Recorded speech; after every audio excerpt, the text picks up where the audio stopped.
यह कहानी एक जबरदस्त मोड़ पर पहुंच गई है, जहां अनिका की एक घिनौनी साजिश सामने आती है।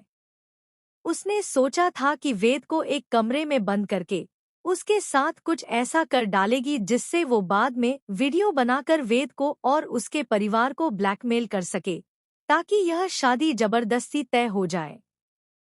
अनिका बाहर से मासूम बनने का नाटक कर रही थी, लेकिन अंदर ही अंदर उसका प्लान बहुत ही गंदा था। हालांकि सरू को पहले से ही अनिका पर शक था और ठीक समय पर वो उस कमरे में पहुंच जाती है, जहां वह अनिका और वेद को पकड़ लेती है। जैसे ही सरू अनिका को देखती है, वह उसे 2-3 थप्पड़ जड़ देती है और गुस्से में कहती है, तुम्हारी हिम्मत कैसे हुई वेदसा के साथ ऐसा करने की? मुझे पहले ही पता था कि तुम कभी नहीं सुधर सकती। इसी के साथ सीरियल में बड़ा ट्विस्ट आता है। स्टेज पर सभी लोग वेद का इंतजार कर रहे होते हैं कि वह कृष्ण बनकर एंट्री करेगा, लेकिन वेद की हालत बहुत खराब होती है।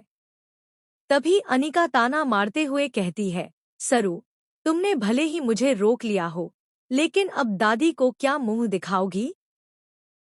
देखो तुम्हारा कृष्ण कैसे पड़ा है।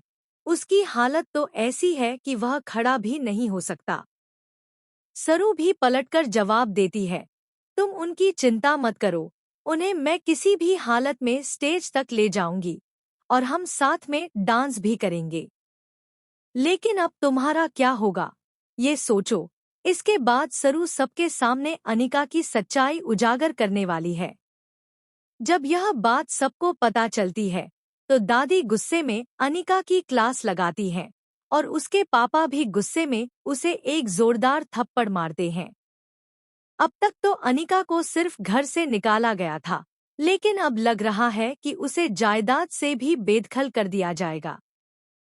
सीरियल अब बेहद रोमांचक हो गया है और अब सबसे बड़ा सवाल ये है, क्या सरू वेद की जिंदगी में हमेशा के लिए लौटेगी? क्या वो वेद का प्रपोजल स्वीकार करेगी, यह सोचकर कि अगर वह दूर रही तो अनिका फिर से कोई नई साजिश रचेगी?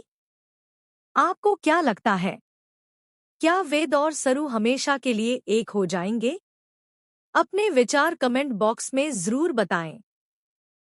और ऐसे ही धमाकेदार अपडेट्स के लिए हमारे चैनल को सब्सक्राइब करना न भूलें।